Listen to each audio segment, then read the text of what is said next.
energy and agriculture value chains, experience from developing countries. The session will be in two parts. The first session we'll hear about the ongoing work in East Africa, Senegal, and Cambodia, where we look at integrating DRE solutions to develop agriculture value chain through technology application, enhancing productivity, irrigation, storage, and processing. And later there will be a panel discussion where the panelists will discuss about the challenges of integration, need for supportive policy framework, financing, and capacity. The chair for this session is Professor Vimal Mishra, and I'd like to introduce the first presenter, Dr. Mohammad Faiz. He'll be presenting on the energy auditing and capacity building on energy management for 4 rice mills in Senegal River.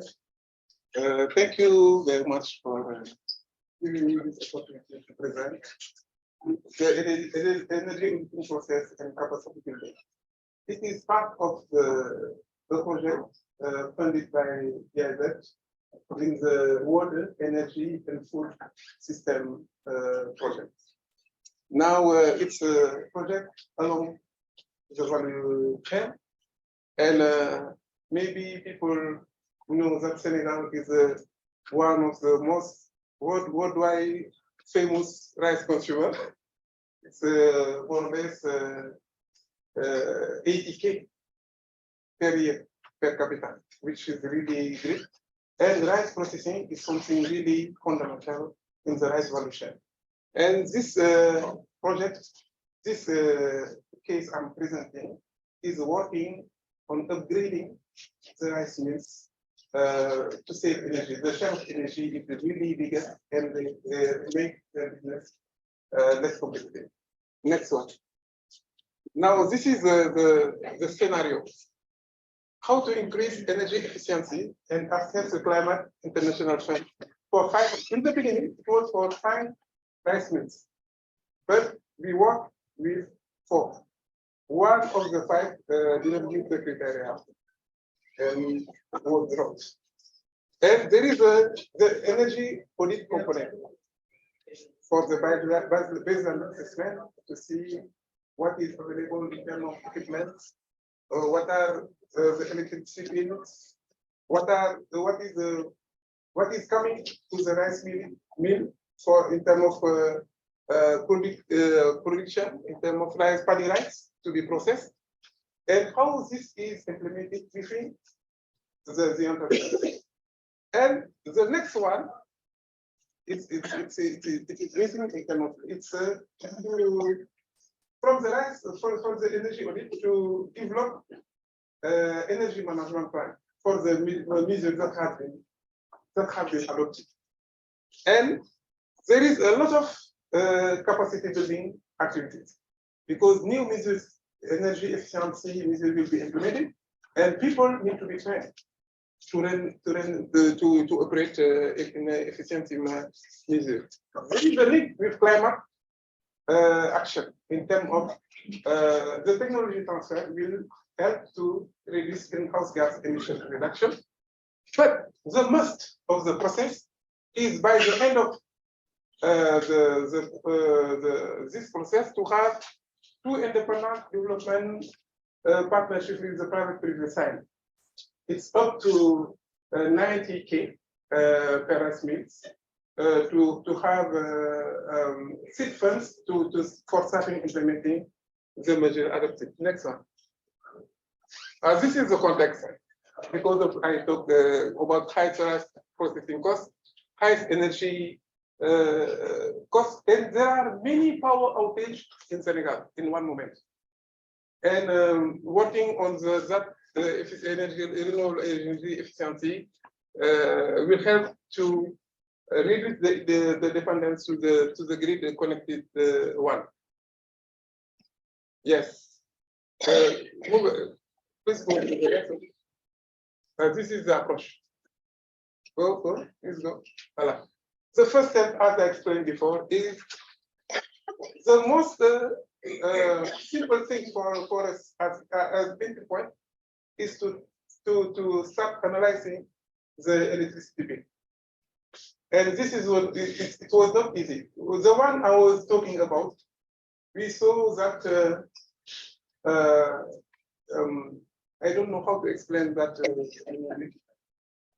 comment there is fraud.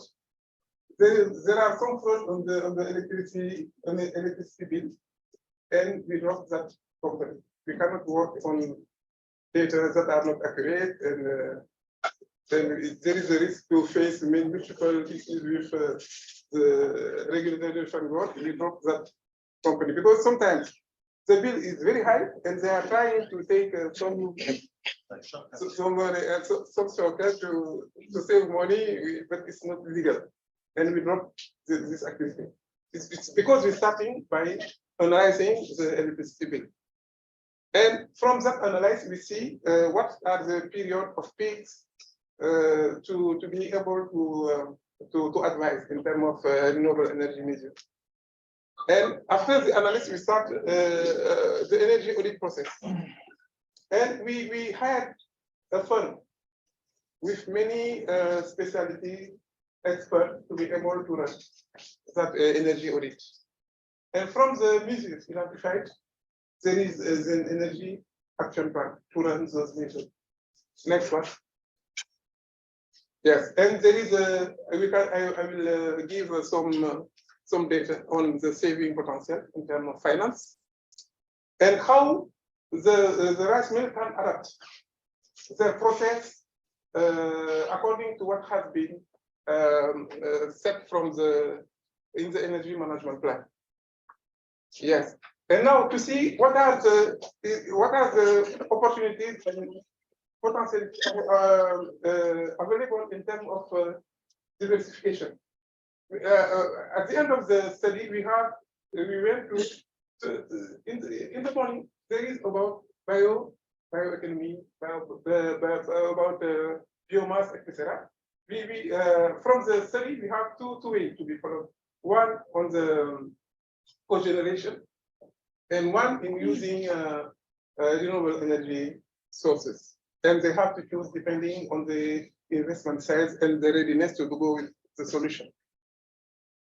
And now there is an energy management plan developed from what has been retained as measures for the rice mill to be able to implement. Next one. Yes, there is an analysis of the impact in terms of rice quality, but also in terms of the price they can propose in a competitive manner in reducing the operating cost. Next one. These are the main output. There is an energy saving potential of 79% from the study. There is a room for energy saving from what has been assessed, and it represents 135 kilowatt per year. This is really big. There is room, and also saving energy bill cost in the energy bills from 10 to 12%. And for example, if someone came as a stove, he can pay himself from the energy saving, because it's per month it's 10 to 12% multiplied by, because they don't work 10 months, but if they work maybe 8 months out of 10, they can see there is there room to raise money. And the cost price lowered by 10% because of the energy efficiency measure. And they started implementing some of the measures before having because have been funded, or they start. For example, if they need to stop in some hour, they started implementing, and there is a cost of rice lowered by 10%, and the rice become a little bit more competitive in the local market because they raise down the, and there is a renewable energy potential, production potential of 900 900 kilowatt in the area. So this show we work with 5 units, but finally with 4. But there are 55 active in the sector, and the potential is estimated to 900 kilowatts. And now the other aim, as I said, is the access to energy investment and in the independent private development partnership with the private sector. There is a 90K available seed funding for the 2 rice mills, and we started working on a proposal development to be able to get access to this 30K. And one of the rice mills, the idea was to develop a solar plant of 100 kilowatt peak. And yes, you have the results here in terms of greenhouse gas emission over the 15 years. But also, the most important thing for them is they can save in the money for West Africa, 1.5 million per month, which is really great. But in terms of capacity building, there is also knowledge generation on how to manage energy efficiency systems. And there is also the commitment of the Agricultural Bank of Senegal to be part of the business model. For example, if in the IDPP scheme,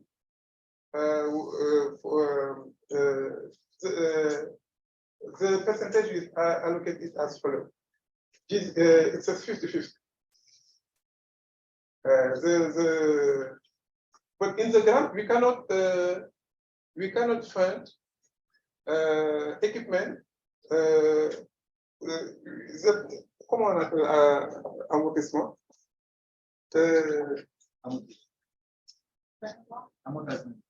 Well, the amortissement needs to be completed under the IDPP implementation phase. And the duration of the IDPP contract is 1.5 years, 18 months.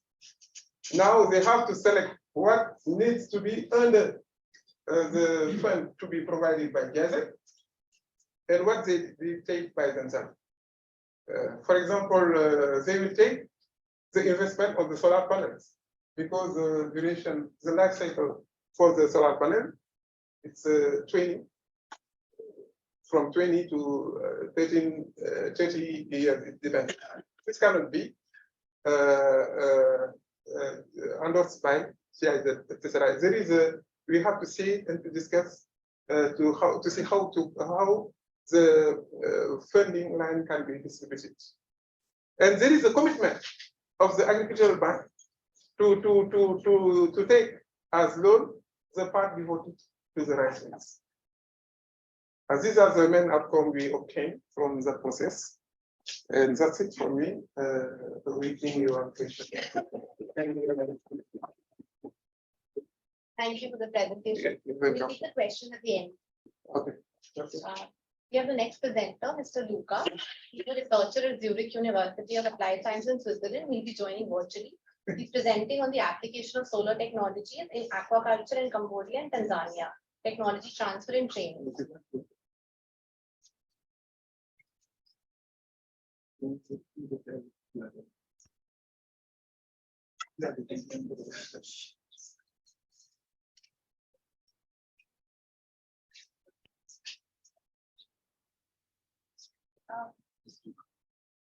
Good morning, everyone.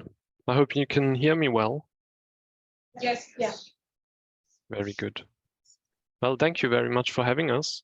And we'll share a few experiences, me and my colleague Severin Spring, on our projects that we had in Cambodia and Tanzania. Next slide, please. Thank you.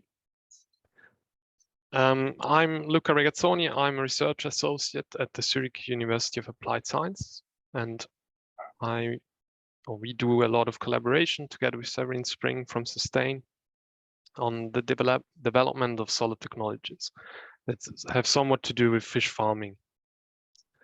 Next slide, please.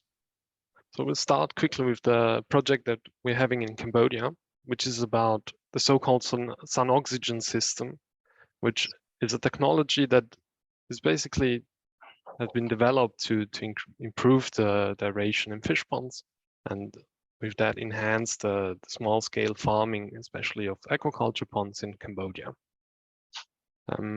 It has been a 3-year project so far, and in collaboration with Ram Buyel from the Asian Institute of Technology and the on-site NGO Smiling Gecko Cambodia. The next slide, thank you. So what have been the challenges? In Cambodia, people eat a lot of fish, and the wild fish stocks are, however, very fastly decreasing because of overfishing and other problems. And through that, food security and malnutrition is a big problem coming up, and is still very prevalent in the rural areas as well. And especially in the Kampong Chnang region where this project has been conducted, also in the dry season, water scarcity is a big problem. And through those two challenges, it's very difficult for the farmers there to have either a primary or, as it's often done, a secondary income that can be generated for them as well. So the solution that, or one of the solutions that we came up with basically was to integrate some kind of small-scale aquaculture ponds, as you can see on the picture. And to operate them, you need to have an efficient aeration, because fish are very dependent on the oxygen that they can consume. So it means basically the more oxygen they get, the more you can feed, and through that, the more fish you can produce.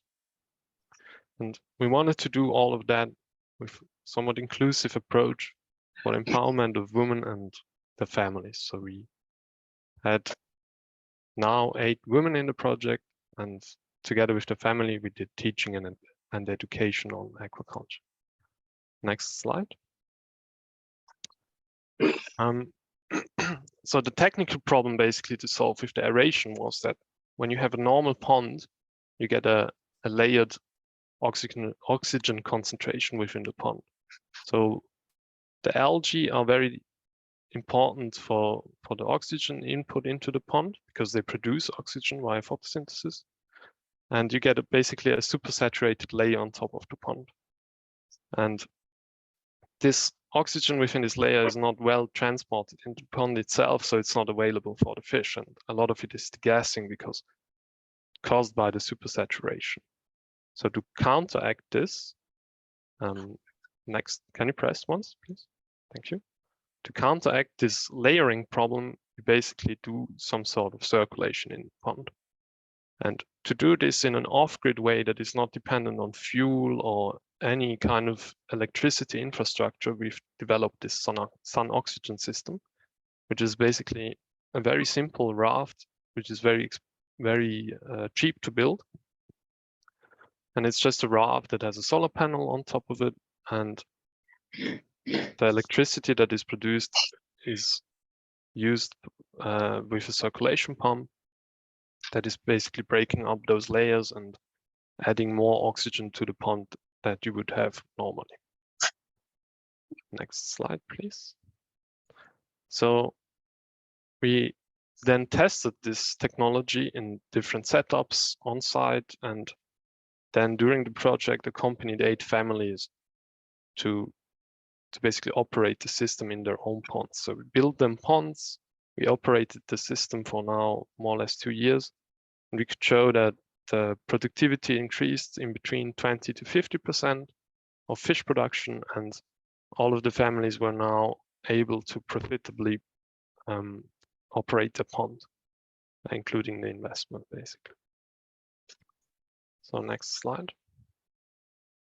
One of the big factors that we think was key to the success of this whole aquaculture thing was our planning and education and training. So we had a lot of different workshops that covered all the basics on how to run and operate a fish farming pond.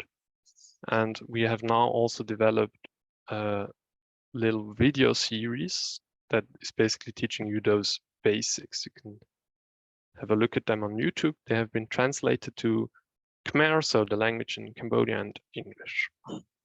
We've also had throughout the project basically a community channel or a communication channel where the community of women and families were able to communicate with each other and also ask questions to us when they had, for instance, technical problems or problems with operation of the pond and so on. So that's already it from my side. So I will give the word over to Severin Spring. Thanks, Luca. Hey, everybody. Very nice to be here. Sadly, not in person, but at least virtually. I hope you can hear me well.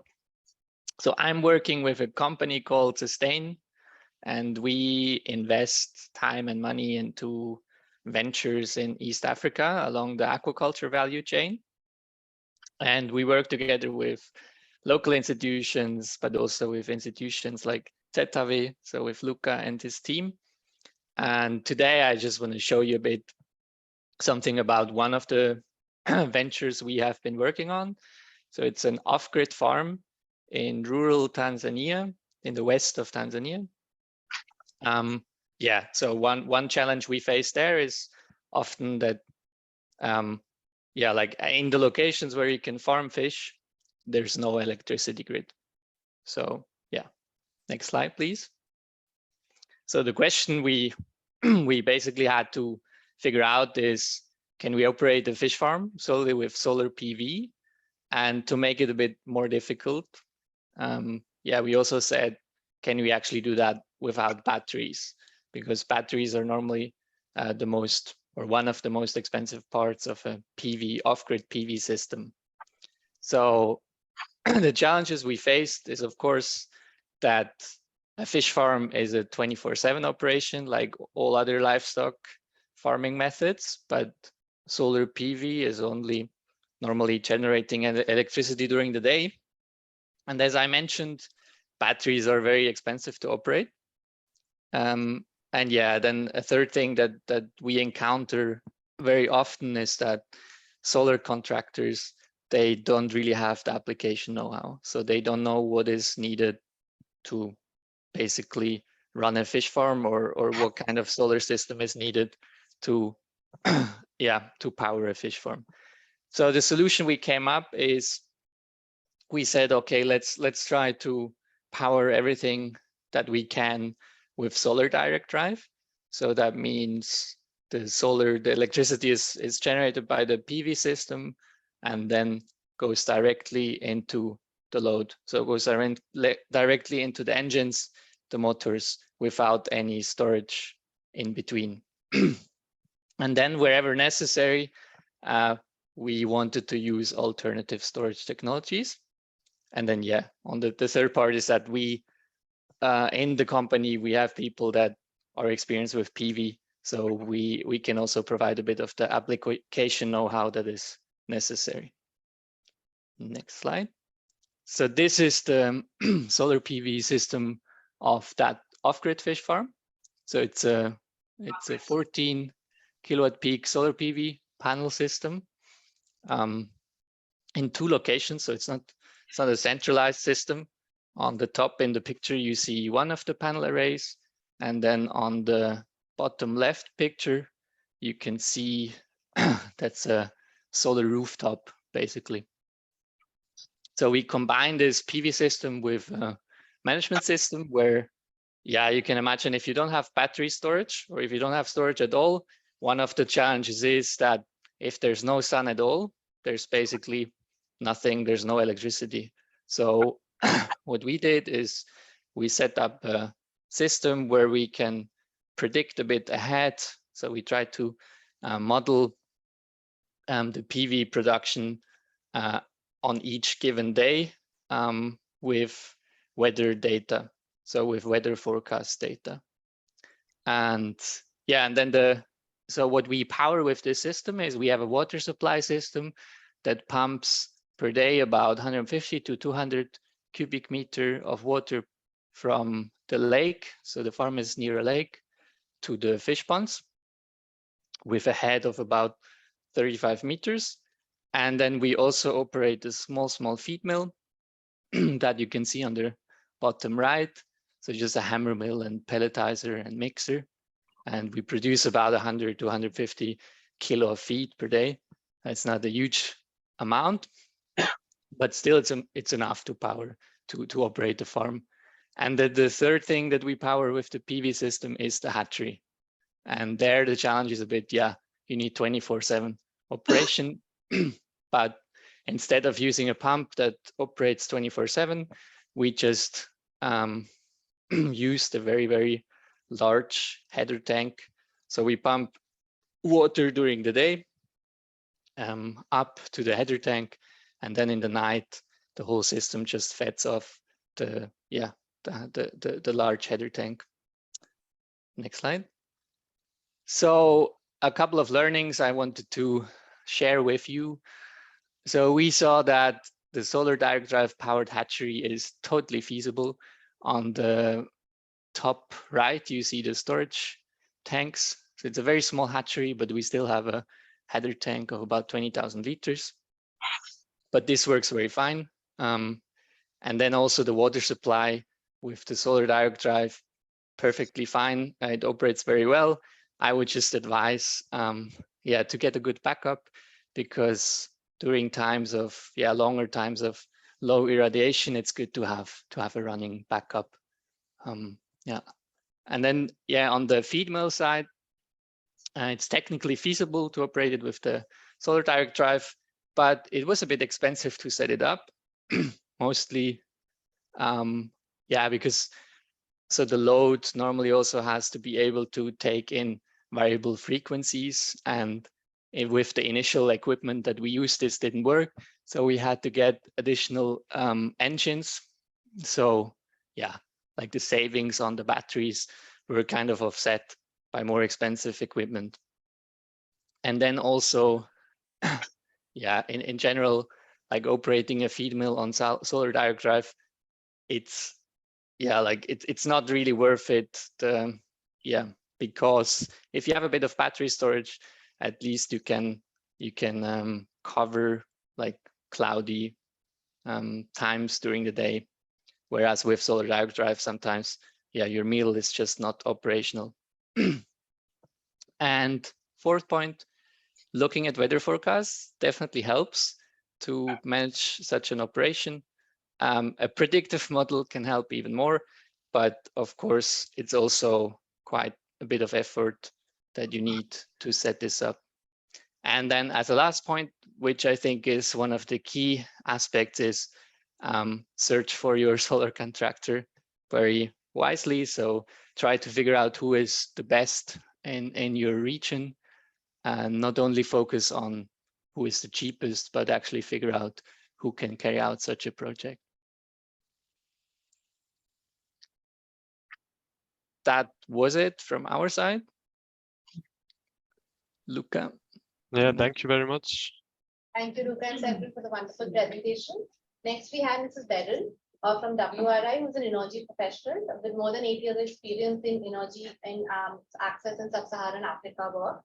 And she's leading WRI Africa's work. She's presenting us on the powering smallholder agriculture in East Africa for an inclusive and equitable development. Thank you. Thank you so much. It's really a pleasure to be here and to hear what other people are doing also as I present my work. I don't know. Are you going to put up the slides for me, someone? Okay. All right. As she brings them up, it's quite interesting to see that Luca and your colleague have been working in Tanzania, and you guys are in the fishery value chain. We are actually working on the mango value chain in Tanzania, in Chamwino district. And I understand when you say that in most of these areas where you actually imagine to do fish farming, these are the areas where you find there is no grid electricity.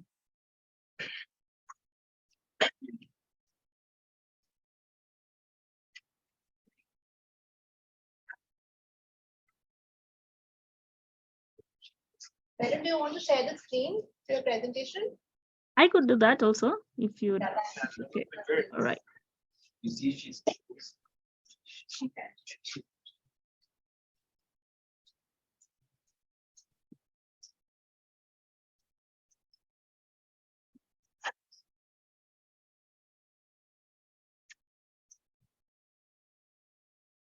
Right. Let me know if you can see my screen. Yes. Okay, great.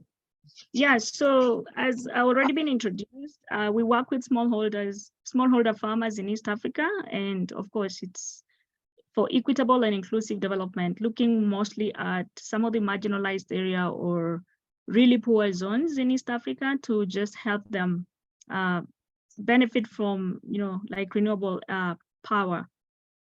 And as you can see, I mean, the reason why we got into this sector is because of its relevance. So you can see that most of the African countries actually have their GDPs coming from the agricultural sector, even though not much has been done when it comes to energy intervention, and mostly because you find that this sector is dominated by smallholder farmers. But even beyond just the GDP, you can see that the workforce or the labor force actually is accounted for by this particular sector, both in the urban and also like in the rural space.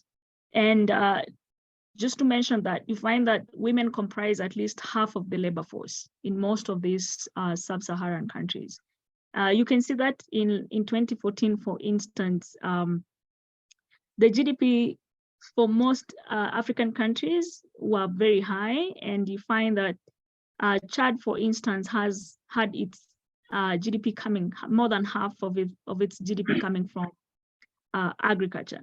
And so I think I'm just trying to paint a picture of how relevant this sector remains in Africa. And I'm sure it's also relevant in other segments of the continent. If you look at East Africa alone, where we work, you find that the share of GDP is more than 25% in like the 3 countries where I'll just highlight. And then also in terms of contribution to exports, you can see that for Uganda, almost 73% of its export foreign exchange comes from agriculture. And then in terms of employment, already we have highlighted, majority of the population remains rural and so is actually employed by this sector. And so over the years, what you're observing with like the East Africa countries is that there's declining productivity. There are issues to deal with post-harvest losses plus food wastes, and especially in the agriculture, food production and supply chain. So whether it's immediately after farm, some losses occur at the market space, while others occur at the farm level. And then in terms of growth, there's really been less growth. Some of them are even recording a negative. The CCADP was actually 2012 target, and most of them are not performing, which was actually given out by the African Union to guide the growth of the sector. And so each country was supposed to set at least 6% of its annual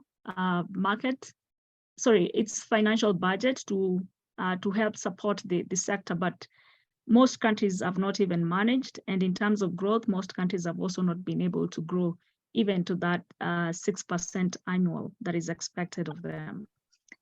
And then just in terms of challenges, we have quite a number of challenges that we see. We have issues of climate change impacts.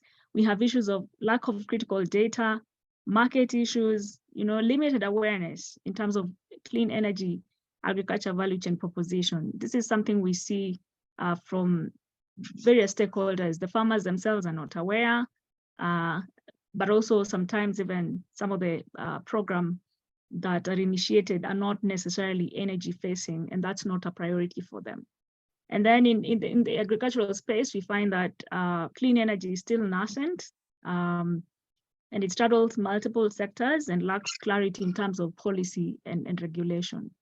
But having sort of given us an overview of the various challenges that we see, we still feel that there are several other opportunities in these countries where we work. We see many development partners coming on board and working in this sector to try and promote uptake of clean energy and technologies. AGRA, for instance, is really present in the continent. We also see prioritization by both the African Union in the Agenda 2069 and it also in the discussions of the African Continental Free Trade Area. And then we also see subnational governments taking up initiatives. So like the one we have in Tanzania is driven by the district of Chamwino. It's not necessarily at the national level. And that's also something we see in Ethiopia, where one of the provinces, Amhara, which is also a regional sort of government, sub-regional government, developed a horticulture strategy just for them to grow themselves, not necessarily being pushed by the national government. And then investors are also developing technologies and business models to serve smallholder farmers. I think we've heard about solar freeze and all this kind of technologies which allow them to, transport their farm produce fresh and connecting them also with the market. And we also have several other innovative financing that's really coming up to help in de-risking the clean energy. So in terms of what we have been doing, as I mentioned at the beginning, we have this work that's going on. It's along the value mango chain. It's in Tanzania. And we are collaborating with the TATEDO, which is Tanzania Traditional Energy Development Organization, which sort of work with several communities on the ground to pioneer and champion clean energy. So it's just not focused on electricity. They also look at other forms of clean energy to the level of cooking, but also they build capacity of CSOs. And as I've said, this was initiated by the District Council of Chamwino, which shows the response of subnational governments to actually support this work. We have about 200 farmers, each having 1 acre.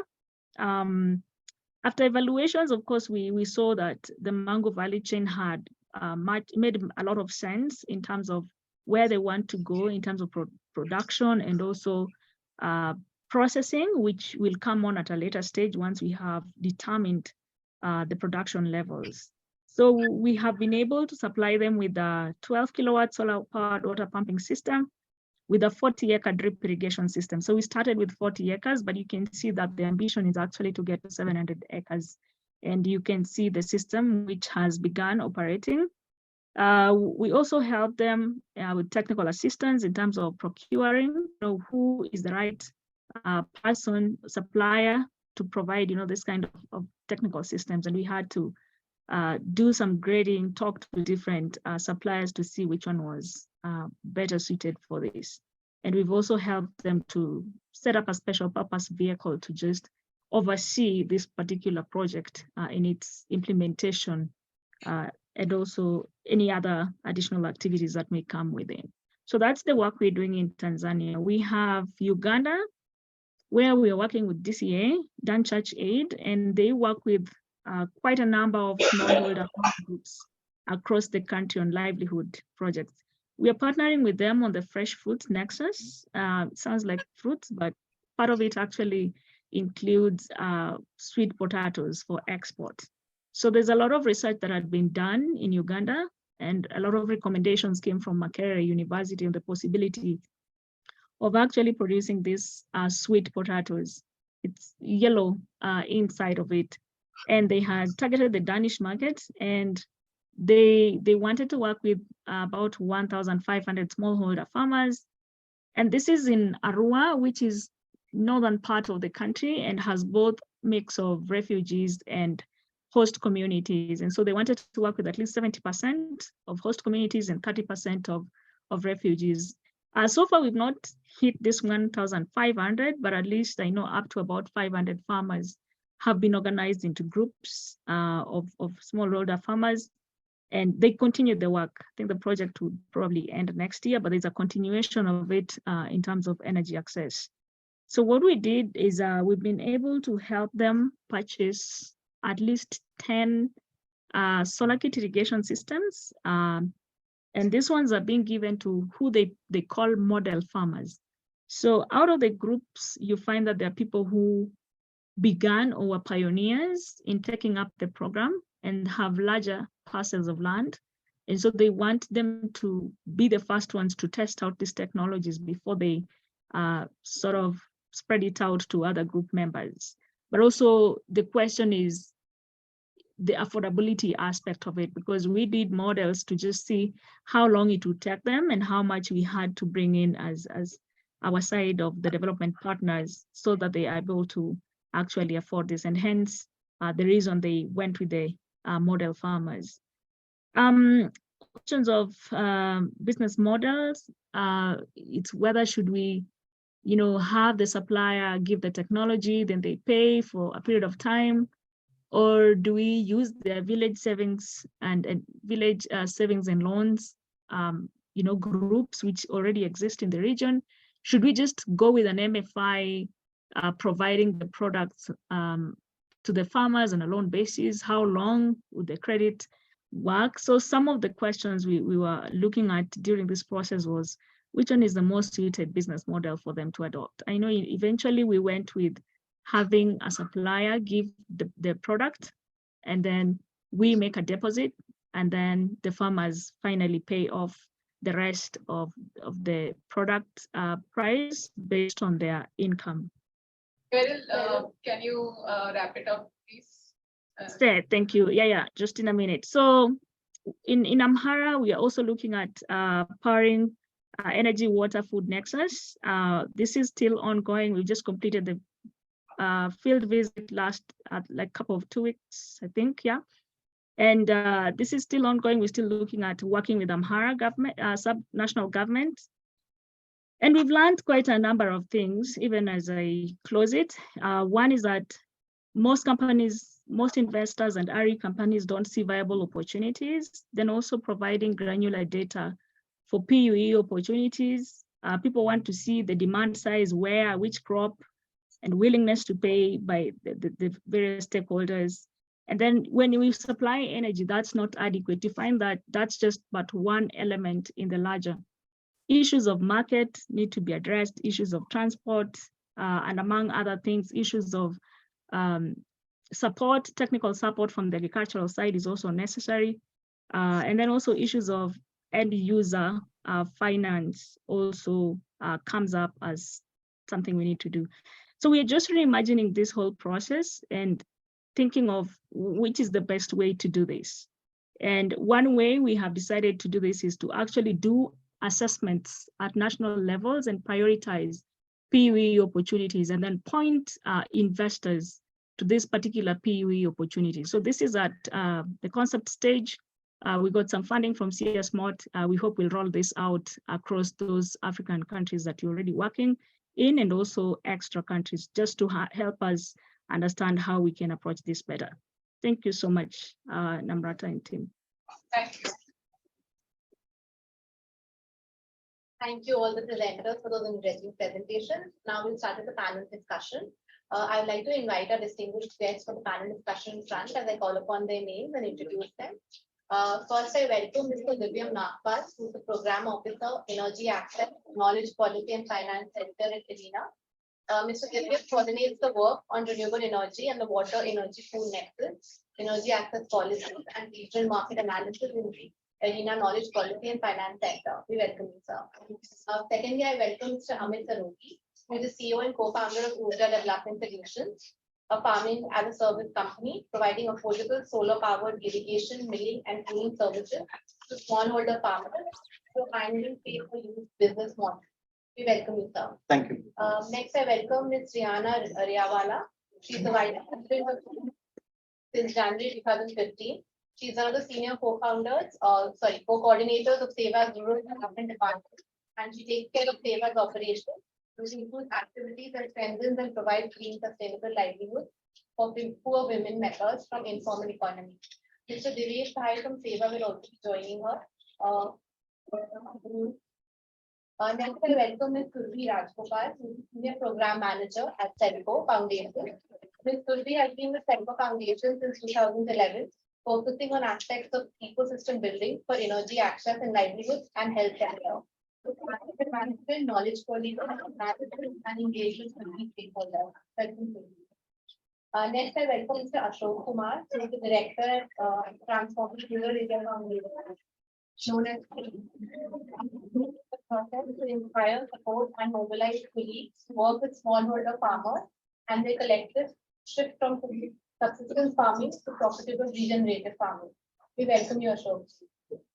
Next, I welcome Mr. Gaurav Gupta, who has joined us virtually. Good afternoon. He is the advisor at Private Finance Advisory Network. Mr. Gupta is a chartered accountant from ECAI with 18 years of experience in financial management, strategic planning, and fundraising and field advisory. We welcome you, sir. Finally, I welcome Ms. Namrata Vinoya, who will be moderating the session.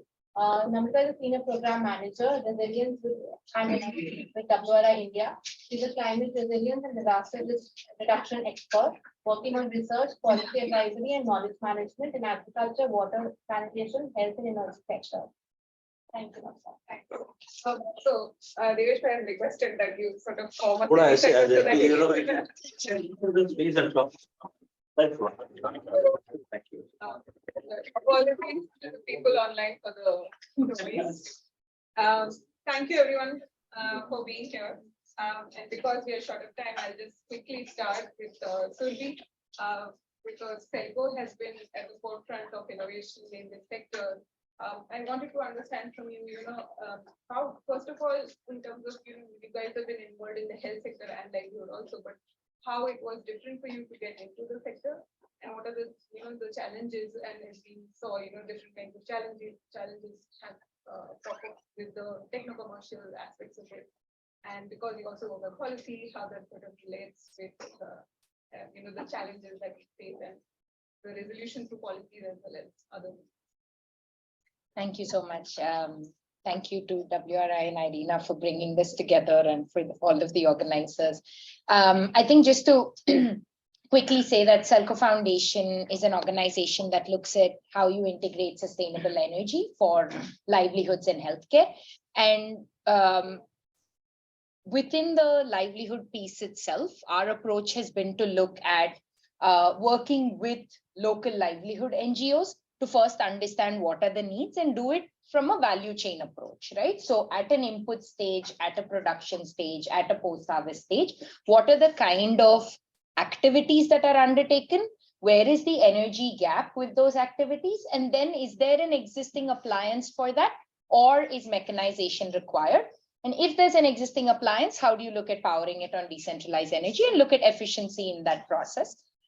And then looking at piloting those solutions with financing, with appropriate ownership models, and then talking about ecosystems for scale, where you look at how do you link it with larger levels of trainings, both for the end users of these solutions, as well as for those who are implementing the solutions, looking at financial linkages, banks, policies and schemes that can be unlocked. But maybe to reflect a little bit on, the kind of solutions, and since we're talking about it from the perspective of energy for agriculture, even when we look at solutions at an input stage, you have things like soil testing units, biofermenters, irrigation, but sustainable irrigation. So not just the pump, but the combination of the pump with the drip irrigation system, with the water conservation mechanism. And how do you make sure that the linkages exist for a solar powered soil testing unit to provide the kind of results that would then result in inputs being provided? And we were talking about this earlier with Anshul, that it's not just that, you have a solar powered soil testing unit, farmers are able to go there, make sure they understand what is in their soil and what is required.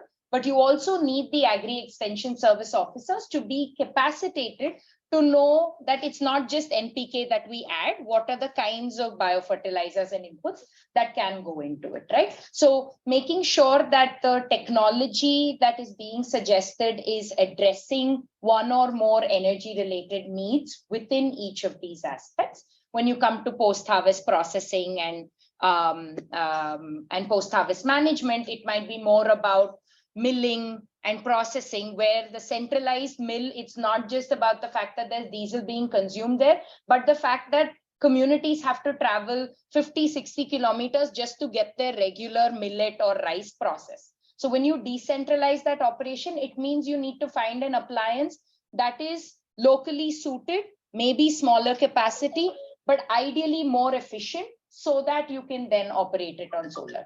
I think with all of the solutions that we've been implementing, I think one of the big learnings in terms of, since you brought up the health sector, and I know I'm jumping a little bit, but I think the difference between the health sector and the livelihood sector is, one, with health, there is an opportunity to do a bit more standardization, because at the end of the day, the kind of services that need to be provided at a health post, a primary health center, there are global guidelines, on what needs to be provided for healthcare at a certain level. So that ensures that it's easier to say for primary healthcare that needs to provide maternal care, vaccination, and basic diagnostics, you need XYZ appliances. How do you make sure those are the most efficient appliances?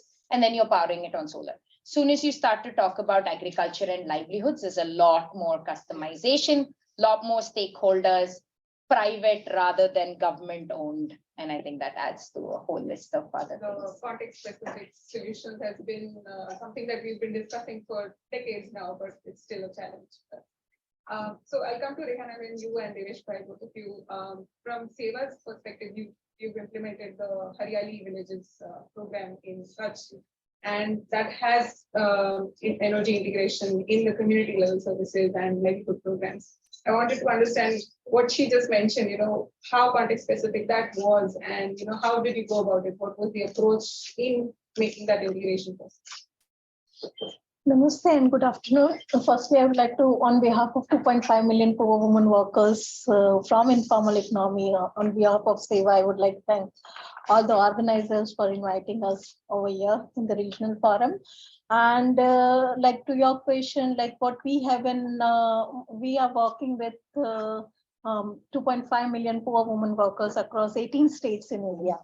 And 2/3 of our membership comes from the rural areas, and majority of them are in the agriculture and allied sector. And so their livelihood is very dependent on agriculture. And since years we have been, this is the 50th year of our presence. And since years we have been working, how do we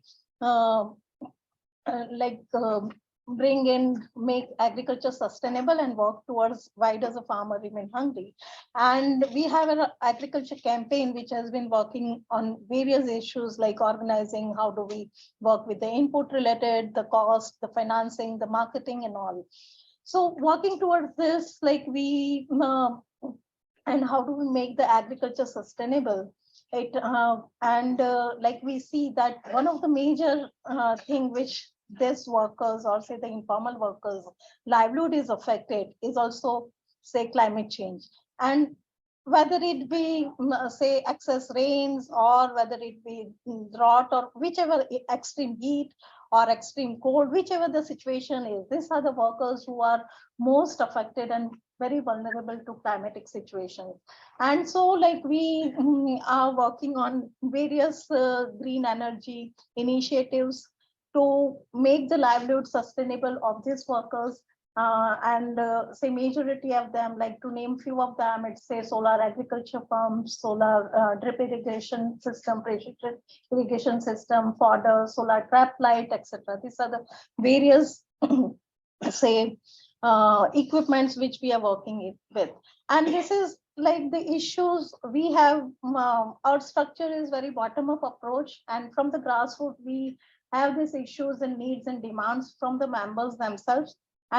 Say we have the trade committees at the grassroots level, we have a focus group discussion, and through those, these issues come up, and therein we pilot this equipments, and then the members adapt it, and then further we scale that up. So this is how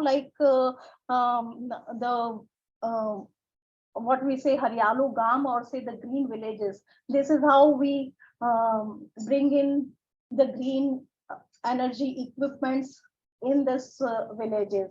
So we piloted, adapted, and then scaled. And then we work a lot on how do we bring in community awareness and education to the members on these equipments. They see to it, and then they further adopt that. So this is how we do, and to integrate our efforts, we see to it that energy planning and auditing is done, and not one equipment, but then we see to it that all these equipments are there in a given village, and this is what we call Haryalu village. So all the initiatives are there, and so this is how we integrate, and we work towards cleaner and purer skies for all. So because she was talking about equipment, I'll come to you. You've been that your company has been throughout the value chain. There are different solutions that you've been providing, and I just wanted to understand, because how do you approach a farmer? You know, we've been hearing from a lot of different NGOs on how they work on this program. But from your point of view, what is your approach? And what are the challenges you face while working with, say, NGOs or with government schemes, and how that affects your business? Sure, thanks, Vandita, for that question, and thanks for having me here. So to start with, we are farming as a service company. All of our services are solar powered, just to give the context. So like Surabhi was saying, we also take a value chain approach. So we just don't have one intervention, but along that value chain, several interventions. So not only for to use appliances solar powered, but also to build up adaptive capacity and resilience as well through agro advisory for climate smart agriculture. So to answer your direct question, how do we approach? So actually what she was saying, we also have a very participative approach of actually creating that, knowing if there's a demand for something or not. We haven't developed a solution and gone and said, oh, this is the best for you. So we have lots of foot on the ground. Our largest team base is in the fields, interacting with our end consumers on a daily basis. So there's a lot of touch points over there. And so so we lay a lot of emphasis on the right project site selection. But if that goes wrong, our business doesn't work and it doesn't impact who it is intended for. So that has to be sorted out. So we have a pretty robust 3-step process. How we do this is because we really need the buy-in from the community before we want to launch anything, and also take in their inputs and sort of customizing some of the solutions as well. So yeah, we do a very quick screening first, or sort of an audit, to understand some very socioeconomic conditions over there, the current pain points, challenges, etc. Then we come back and then we do a more robust focus group discussion, trying to involve the entire community, making sure there's participation from both men and women. And women, a lot of times they are part of the group, but don't get the opportunity to speak. So we try and address that issue as well. And then there's a third step, and all of this is digital data collection keeps coming back to the head office, that's analyzed pretty quickly. And then we have a presentation for the field team to then take the next step, right?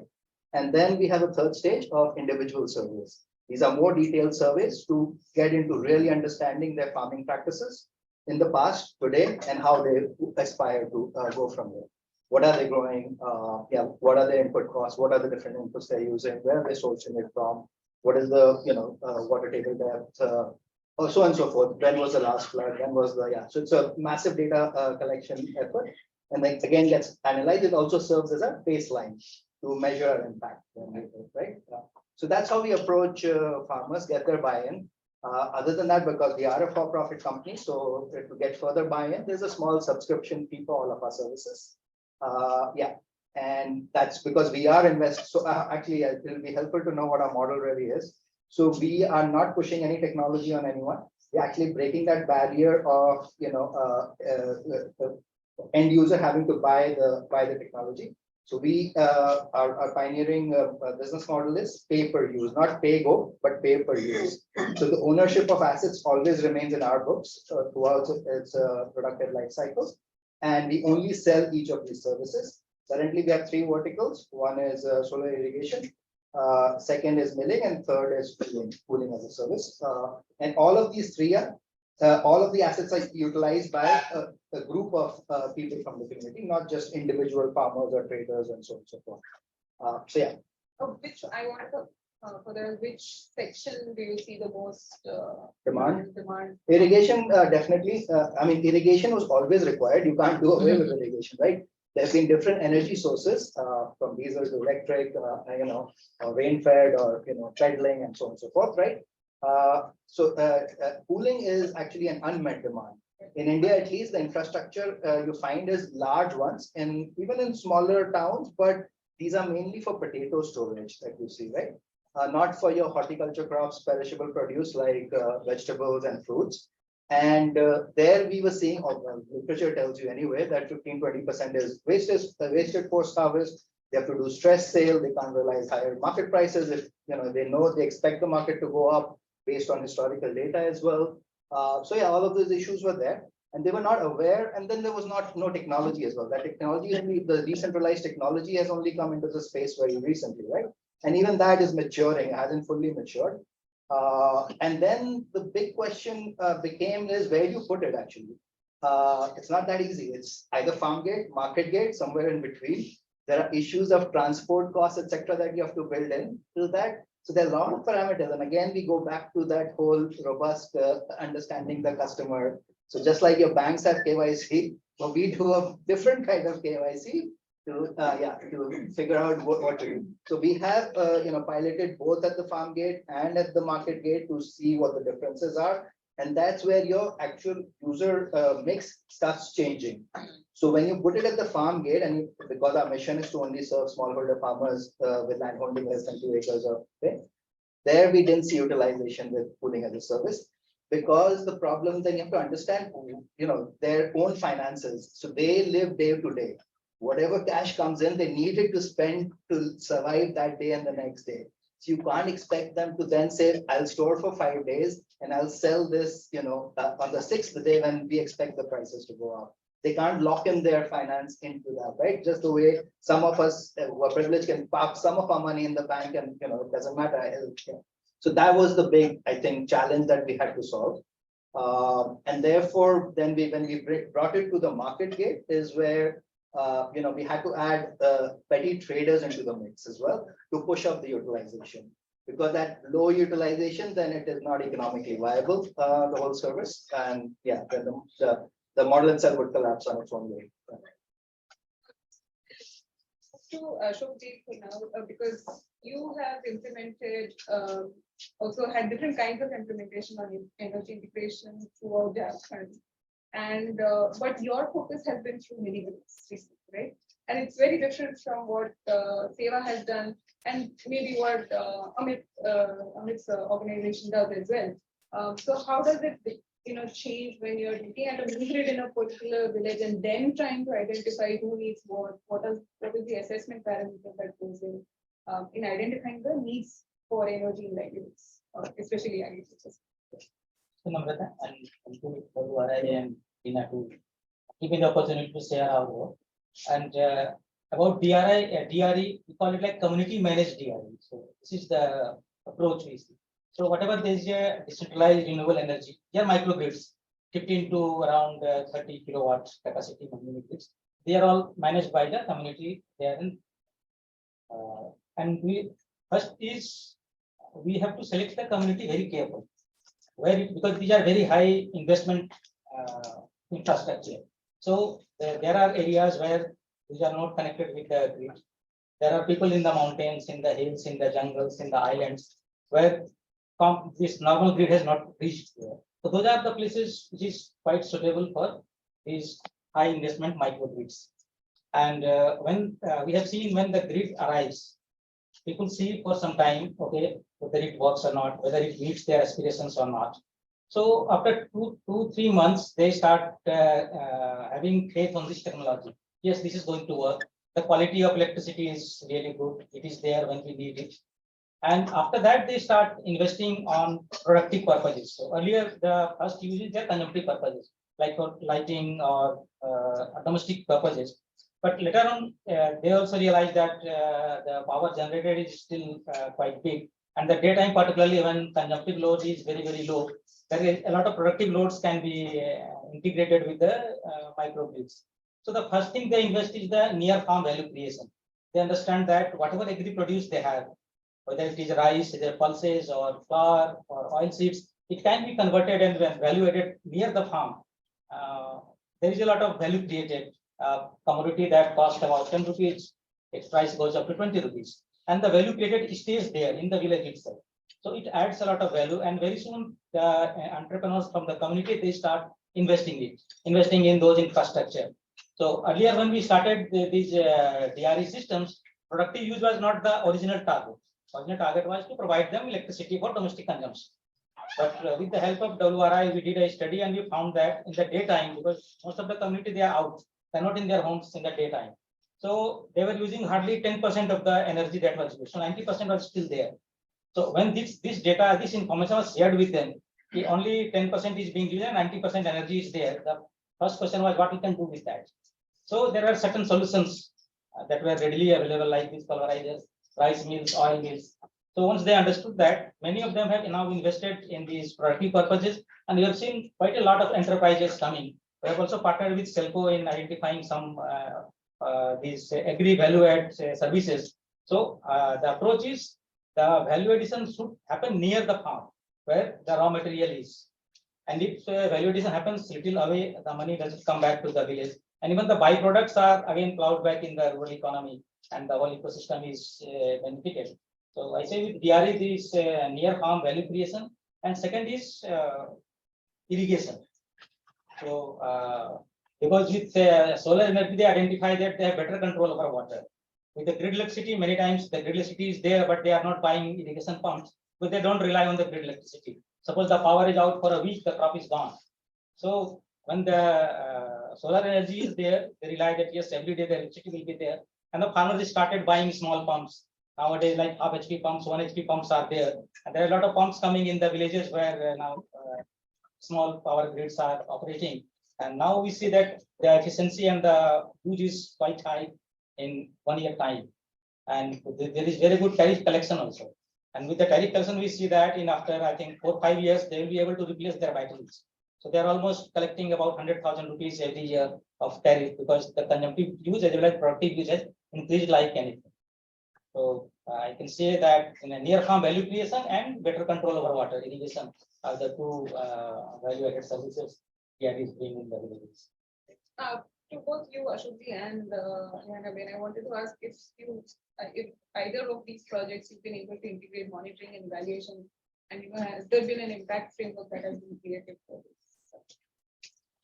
Yeah, for SEVA, yes, we have evaluated this project, and as I mentioned, like we pilot them, and then like the upscaling is happening after that. So we could have like, to give a few of the example, like we definitely see an impact in a way that when we talk about solar pumps for the salt farmers, we could see that these are the pumps like which are in the little run of Kutch, wherein we have organized 15,000 salt farmers. We piloted that with say 100 salt farmers, and we have evaluated what are the impacts on that. We could see that almost 70% of the diesel which they were using to pump the water out of the say bore well was reduced. And then also the productivity of the salt farming was also increased. And at the same time, like we could see that along with the reduction of the say cost and increase in productivity, we could also see that like we have worked out a structure in a way that at the end of certain years, they would become the owners of that. So the asset ownership owners of that solar pumps. So the asset ownership also comes in. So that is how we have been working on the impact as well. And this is what, like, as I mentioned, at SEVA, the ownership, the participation is with the community themselves. And so when the members see the impact of this 100 solar pumps, then today we have 5,000 such solar pumps installed in the little run of Kutch.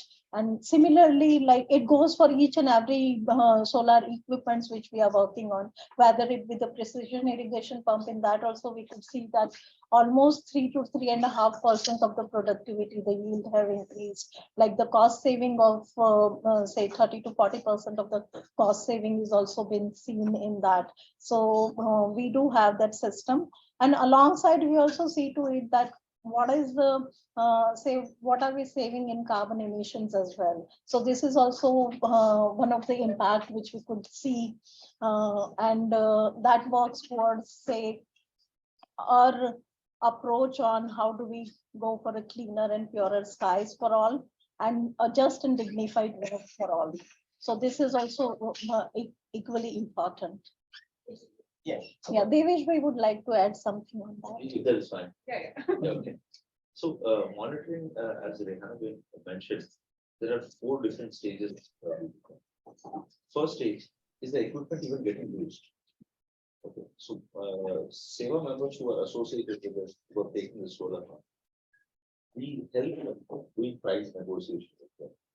So we already have a roster of people who are with us, and what is the salt? How much salt is getting produced on the salt pan month on month? So utilization and its effect on the output. That is one way of monitoring. Second way of monitoring is he paying back the loan? See, eventually all good things will sustain only if there is a sustainable business model. And therefore, when we see that they are repaying the loans, that is the second monitoring, rather monitoring we do. And the third one, as she said, it's about the carbon credits, right? That when international market is giving them carbon credits, it itself is an indication that a lot of things, checks and balances are happening. And the fourth thing is not a quantifiable, it's more of a qualitative one. When we go meet them in the little run of Kutch in that desert condition, and when we see that children are, coming back with a better smile, that is the fourth level of monitoring. Yes. When the livelihood sustains, when the income increases, a lot of things also happens, like it would curb migration, the health of the members would also improve, the childcare, the education. It's all integrated holistically development, we can see that. Like for example, earlier when we used to go to them and it's lunchtime or something, they would offer us boiled potatoes. Now they are offering us bajra program. So it is an indication, and a lot of things is we have to go there and see rather than trying to put it on a white paper. Yeah. For GRE, I think we engage one of the monitoring framework is whether the community has participated in designing. What should be the capacity of the mini grid? So for that, we initially every household has a survey, and they're asked the question, what is the intended purpose? What they will do if the electricity comes to their village? So their aspiration, somebody is going to buy some and mixie or grinder or some irrigation pumps. So during designing, all these community aspirations are accounted for. It's a very serious data. So unless each and every household has participated and they have shared their aspirations with the electricity, then it comes to the design team. Okay, this is their demand and how you can design a better grid with that. So this is one of the important factors we consider. Second, after the installation, the tariff collection system, whether it is operating or not, whether more than 90% tariff is coming on time or not. So this is another parameter. Third is about the ownership transfer. So all this asset is transferred to the community with by pen and paper. On the agreement, they understand, okay, this is their asset. If something happens to it, they need to take care of it. So they understand that, okay, it has come from a grant, infrastructure is coming from grant, but they are going to own it, and they are going to own it for 15-20 years until it is there. So their participation increases a lot. So this is the third thing. And fourth thing about the productive loads. What kind of productive loads are coming into the installed grids? So these are the few monitoring parameters we use to see whether the system is functioning well or not. Where can you see success? Residential, there is a good recovery, or the commercial is a good recovery? Both. Both are equally good. Because the community institution is so strong. If there is a 3-month default, that is connect the electricity. Okay. So there is we have seen more than 90% recovery, and the oldest grid is operating since last 6 years. Divyam, I'll come to you for summarizing all this and also telling us, summarizing meaning from the knowledge that we've gained from them, but also on the aspect of scaling up this. There are different organizations working in different regions all over the country with different business models. And what do you see as a research think tank perspective would be the best way to scale this up, and what currently are the gaps which need to be? Yeah. So I think from IRENA's perspective, we're not an implementing organization, but we work with about 160 odd member countries. And for us, I think scaling up is not going to be like scaling up utility scale solar, where you put massive amounts of money and you have just keep put gigawatts and gigawatts systems. We have to go through this process of working with the communities, supporting enterprises to do their KYCs, and really going through that process of understanding what really the requirements are. So for us, we've also been advocating strongly for the value chain approach for many reasons. First is that, for instance, in many parts of Africa, the value chains are still not very well developed. So even if you, let's say, do solar irrigation, you end up unlocking multiple cropping patterns, the yields multiply almost immediately. So if you don't build out the other end of the value chain, then the incomes do not realize and the entire viability of your initial proposition just falls flat on the face. So we really have to start to think from a step-by-step process, as Sophie said. Also, sometimes we find that the incentive to deploy these solutions at one part of the value chain sometimes lie elsewhere. So in the dairy sector, for instance, you can work with processors who already have a network of, let's say, thousands and tens of thousands of smallholder dairy farmers. If you work with them to deploy biodigesters or whatever solution you want to deploy, it becomes a lot more easier to channel a lot of these solutions, the financing, maybe even help out with some of the sort of due diligence processes and all of that. So what we've been doing is we've been essentially undertaking these value chain analyses in different regions and countries. So with Serco Foundation and ICMOD, we worked in the mountain areas of Nepal, Bhutan, and Bangladesh to look at yak, buckwheat, vegetables, those value chains, go step by step, understand how those value chains are structured, understand who the stakeholders are, what the existing energy needs are, inputs are, how much they're spending on energy, what the gaps are, and then sort of seeing where renewable energy can play a role, if at all, right? So kind of doing the first phase of the due diligence that he would do before he goes into a market. Then do a techno-economic analysis and see, okay, what are the financing requirements and how we structure that. We're doing a similar exercise in Guinea, for instance, with the rice value chain. And so this is sort of something that we're replicating, as we also saw in Senegal with rice and Tanzania with fishery. We literally have to do this in every country with different value chains, and that's exactly how we will scale up. And the final point is really around building or investing in the local ecosystem as much as we can, because it's not going to be a question of just a technology fix. How do we sort of work with local enterprises? And there are enough of those, to be honest with you, both on the energy side, but also on the agri side.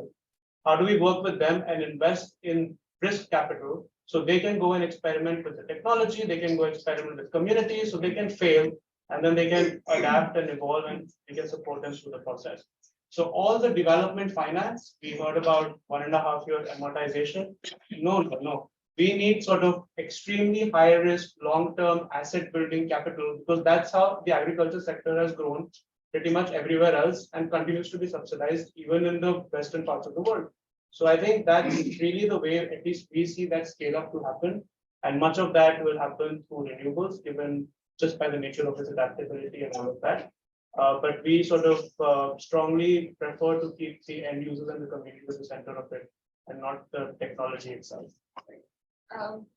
Thank you, Vivian, but because of time, I'll get to Gaurav. Thank you so much for your patience, joining us online and waiting for a long time. No worries. Good afternoon, everyone, and thank you, WRI and IRENA, for this invite. A brief about PFAN. We are a global network of climate and clean energy finance experts, and we try to bridge the gap between the entrepreneurs who are coming out with the newer technologies and to implement their technologies. Yeah, they are looking to raise funds, and the investors who are looking for viable projects. And many times there are challenges for both the sides. The entrepreneurs don't know what the investor is looking for, whereas the investors don't know how or where this project will be and how is it a good investment or not.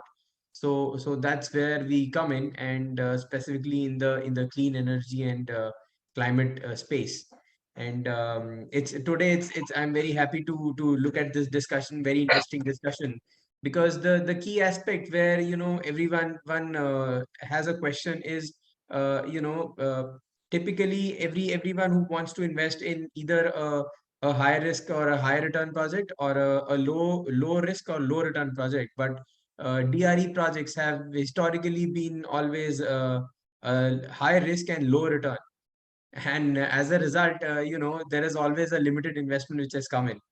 But the only solution to that is if we bring in more technology, make it more viable, and the entrepreneurs know how to take the project to the next level.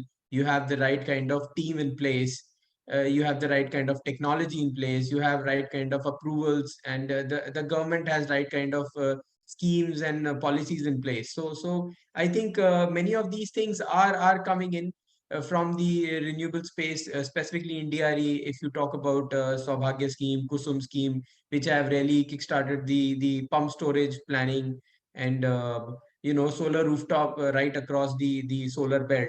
And so I do feel that is very helpful. And going forward, we have to make sure that these entrepreneurs are coming up with the right technology, they have the right team, and the right project which is business viable.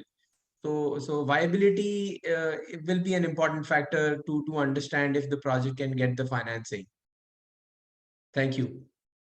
So Gaurav, I want to ask you, because we were discussing about the agriculture value chain, and Divya mentioned the need for developing the entire value chain, and hence, financing also being available for that development with the flexibility to fail.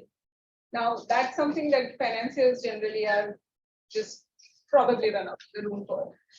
So where does your organization, how do you value failing in this sector?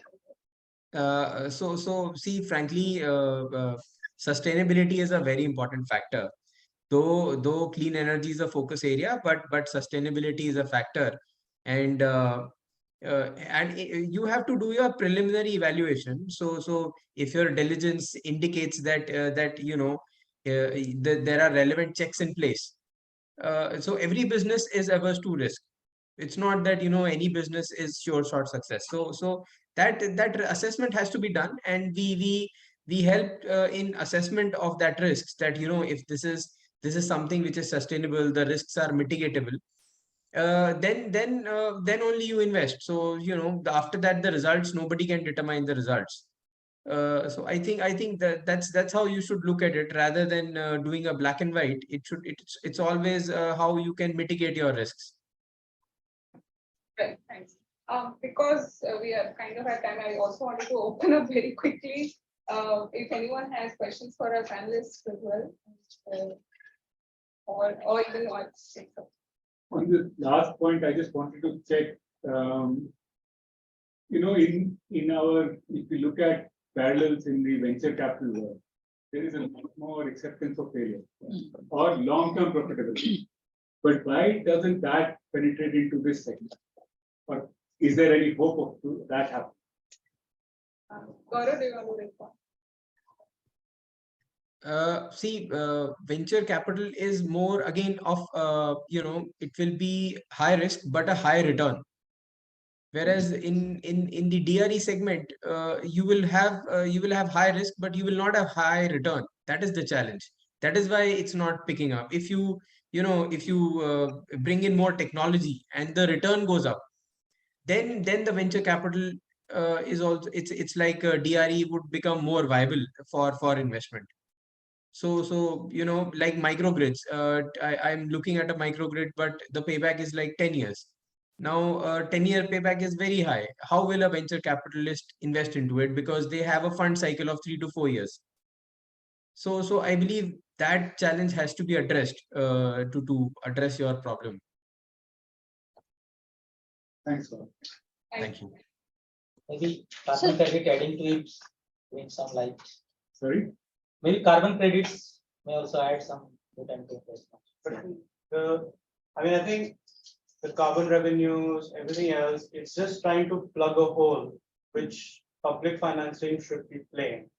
And I think at the end of the day, electrification, energy access, nowhere in the world happened on the back of venture capital and private capital. So even to look for some profitability or returns, and that's how to assess some of these business models, I think is sustainability, yes, but to assess them with traditional metrics, no.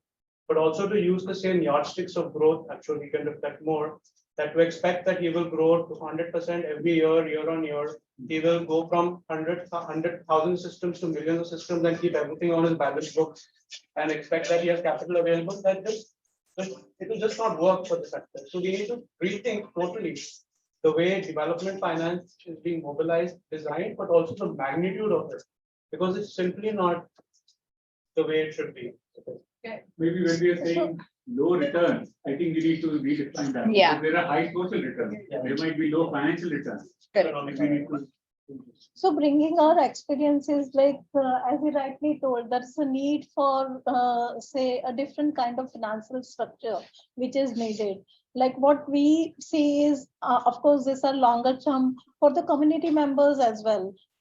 Like how do we bring the finances to them to get those equipment wherein the longer term moratorium period is there, and then it's also like it could be supported by a fund which could be a blended pool of finances, which could be supported by, say, FLDGs, and the interest subvention comes into, say, the members, this thing, how it could be at a lower cost, and how do we, most importantly, it also there, how do we link these community members with the formal banking systems, because many a times these members are also not linked with the formal banking system. So how do we create a structure, an innovative structure which would cover all this?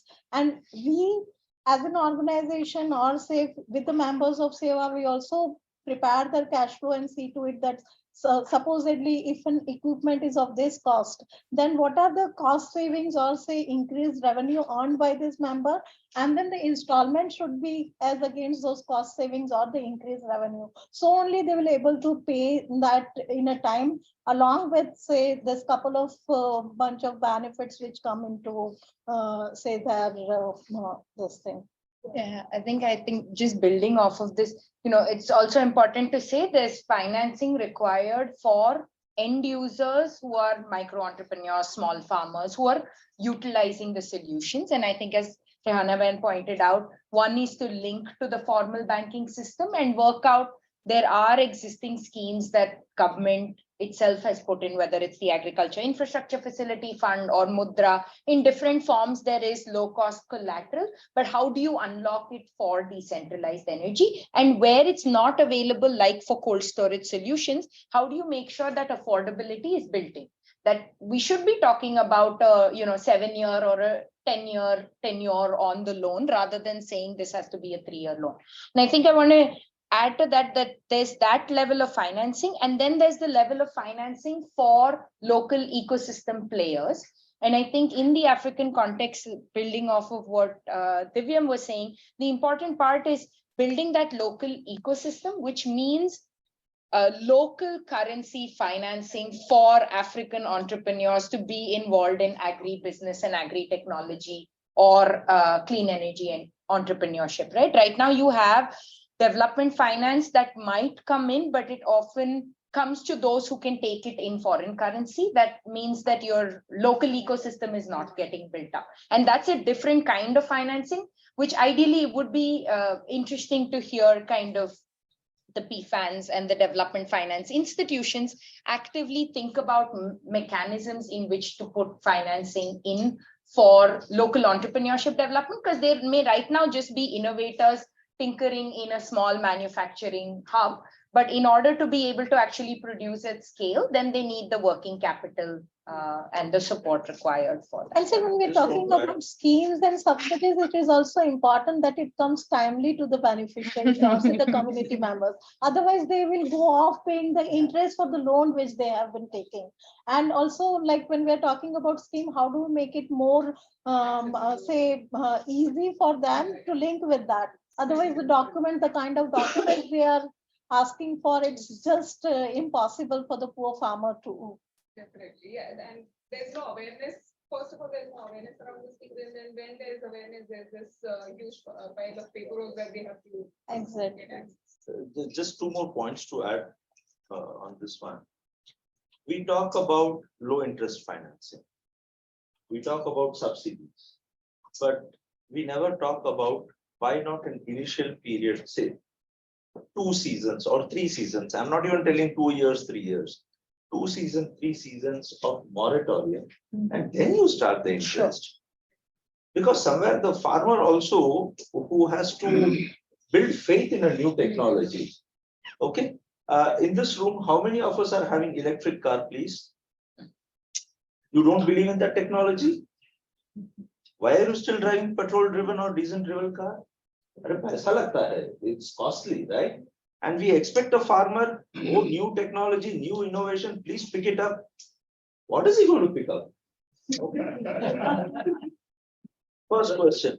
Second question, I'm sorry, I'm a little bit, I get excited because most of the time I spend with farmers, and when I hear their things, I get agitated. Okay, the second thing is that everywhere we are talking about, adoption of DRE. I mean, energy adoption to some extent has happened, but gender-based green funds, where are they? There are green funds. We say that, oh, we have to empower women, in SDG, 1 or 2 is about women, I think. 5. Okay. She will know, right? So, but where is this gender-based financing, green financing? So these are the difficult questions we need to ask ourselves. Okay. And that's where we should not stop talking with, oh, there should be a public-private partnership. No. There has to be public, private, and a last mile organization partnership. There are so many government schemes. Why isn't reaching the end people?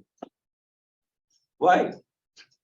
Because either people don't know or they don't know how to access it. Even if it is accessible, where do I go for my refilling? And I completely agree to Urja, right? Yes, thank you.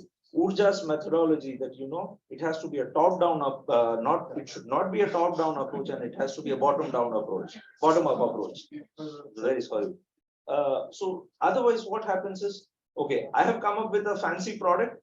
Please take it. It will benefit you. It will benefit you. No, it has to come bottom-up. And that's why probably these Urja technology, I'm telling you, these people will succeed only because they are having that approach. And Seva also believes in that. And it has worked for us in several projects. Maybe this is not the forum to explain each and every project, but yeah, I'll pause here. So since you mentioned as one last comment on financing, how we are looking at that as well differently. So obviously user financing or user subsidies are demand interventions, demand side interventions.